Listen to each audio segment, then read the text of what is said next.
Are you really in space still? See the hair? I don't know. We're going to have to do something for you. We don't have time for a meeting of the Flat Earth Society.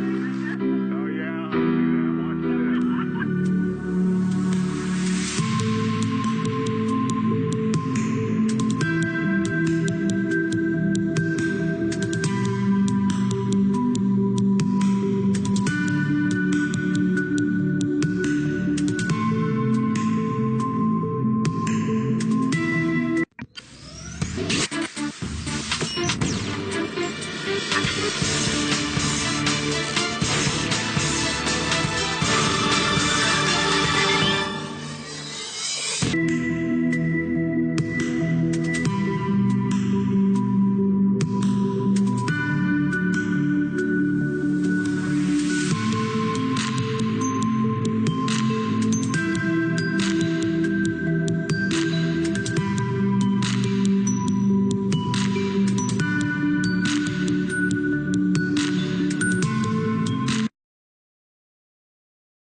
Well, it was the 1980s, so the music was different, the hairstyle was different, the clothes we wore were different than today, but probably in 5 or 10 years it'll be the same. And in school, I was just like you, probably all of you there. I tried my best. I didn't always succeed, didn't always do well, but I put my best effort into school. Math and science were kind of my favorite subject. I didn't really like English in reading too much, but I've since grown out of that, and I enjoy reading now. And I played a lot of sports. And all of that happened in a little town called York, Maine, across the United States from where we're talking to you right now. Hello, my name is Steve Owen. I'm a teacher here at Riverside Prep. I'd like to ask you about the stress associated with the long periods in the space station. I'd like to ask Karen, what is the training that you get to cope with that stress and related psychological issues?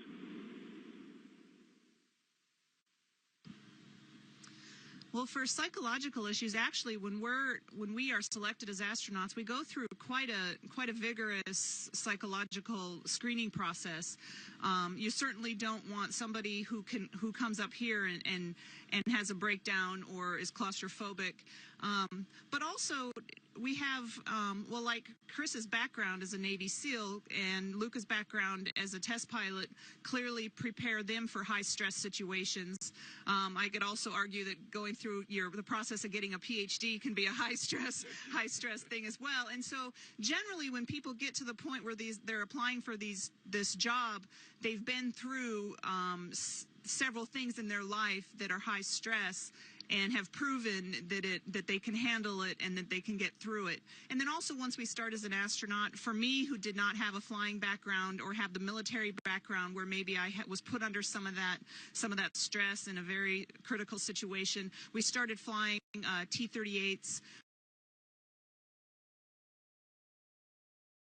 So in this clip, they're talking live feed, and we have a astronaut go by us in the background, obviously trying to give it a more realistic, spacey, station busy effect. The only problem is the camera that was supposed to mask this harness out, or the video feed, is busted. He's wearing a harness. You've seen their harnesses. Well, I have seen their harnesses like bulging under their clothes and pinching up on their shirts and stuff. But here the technology isn't doing its job, and it's not masking the harness. Also, there's something weird on his knee here. Working. And so we see the guy come flying along in a harness on his wires. Pretty amazing. But that's not all that goes wrong here.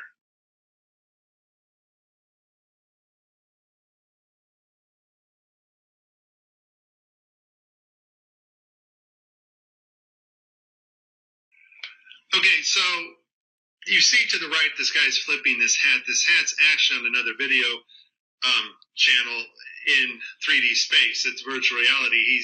They're wearing augmented contact lenses so that they can interact with these 3D objects. Now, in this scene, So here it is. This guy isn't really holding this hat. It's not really floating in the air. They're both on harnesses dangling here. They are wearing contact lenses that through which they can see these objects. I'm just, going over it one more time. He just explained all this, but I want to make sure everybody understands. They're seeing this, and through the technology, we are also able to see it on their film. They can even do this live. I'm not sure how that all connects in, but this video is proving to you once and for all that they are frauds. Watch the guy in the green shirt here. He is supposed to be clutching something out of the air and putting it down over here. Watch. the guy on the left in the green shirt, he thinks he sees an object in 3D space that's being broadcast to him. So he grabs it and he puts it off to the side. He's looking straight ahead because he's looking at an object rotating in front of him, but the video channel is down that is supposed to show the viewers what we're supposed to see. And so we don't actually get to see the object that he is seeing. And I would just sum this up as a very terrible, bad, horrible day for NASA. It is a very, very horrible day for NASA. Oh my God, people. Share this with everybody, please. Share Matt's video, share my video, share Mike Helmick's video. I don't care whose video you share. Just show everybody this nonsense. Take a listen. I'd go to the moon in a nanosecond. The problem is we don't have the technology to do that anymore. We used to, but we destroyed that technology, and it's a painful process to build it back again.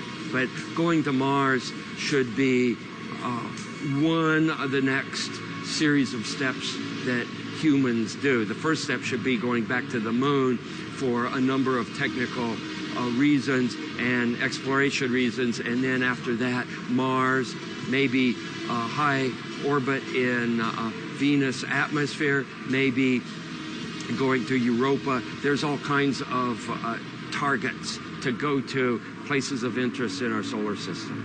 The only limit to human future is in our own imaginations. The seat, and they got ready to go, and we cleared him to go, and then he took and pushed off from the seat. Getting my feet out. I think I'm dragging a little bit, so I don't want to fire the gun yet. Okay, I'm separated from the spacecraft. Ed White is flying at 17,000 miles per hour, 200 miles above the Earth. Okay, I'm out. If the spacesuit fails, the difference...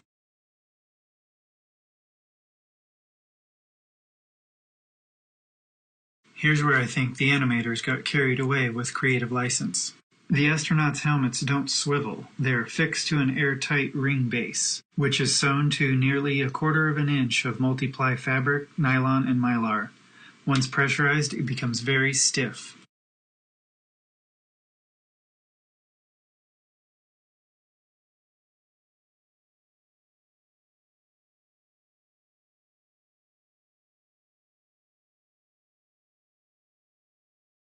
And what comes after the International Space Station once its mission is over? How do we ensure the presence of humans in space?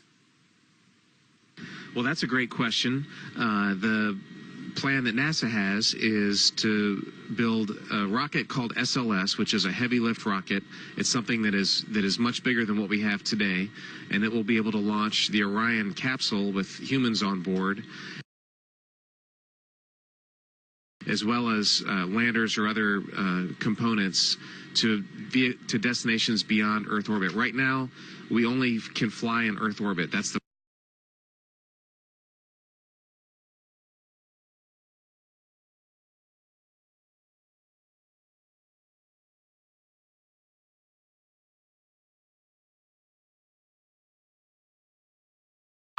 we only can fly in Earth orbit. That's the farthest that we can go. And this new system that we're building is going to allow us to go beyond and hopefully take humans into the solar system to explore. So the moon, Mars, asteroids, there's a lot of destinations that we could go to. And we're building these building block components in order to allow us to do that eventually.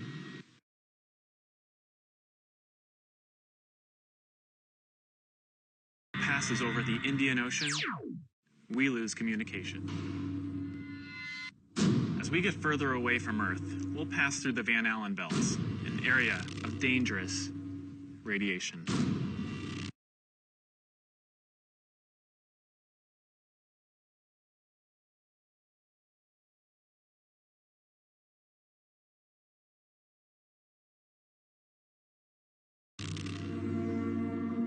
Radiation like this could harm the guidance systems, onboard computers, or other electronics on Orion. Naturally, we have to pass through this danger zone twice, once up and once back.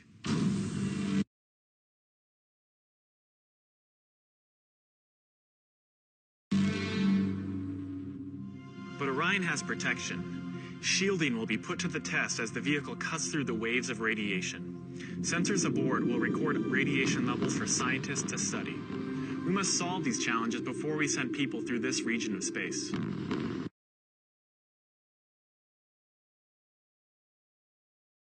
It's great to be a part of this first space flight for Orion, and we're looking forward to beginning a new chapter in human space exploration.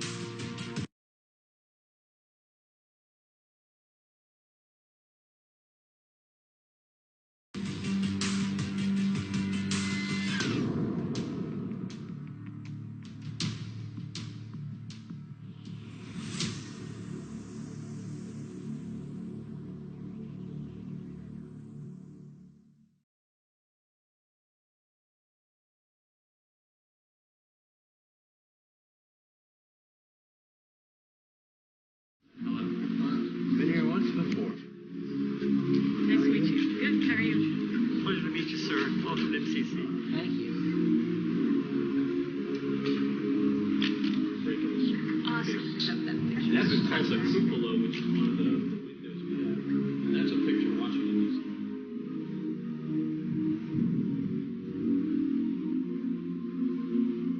Hello. Been here once before. Hello. Been here once before.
Contract because you hate to catch a thief for something you know you didn't do.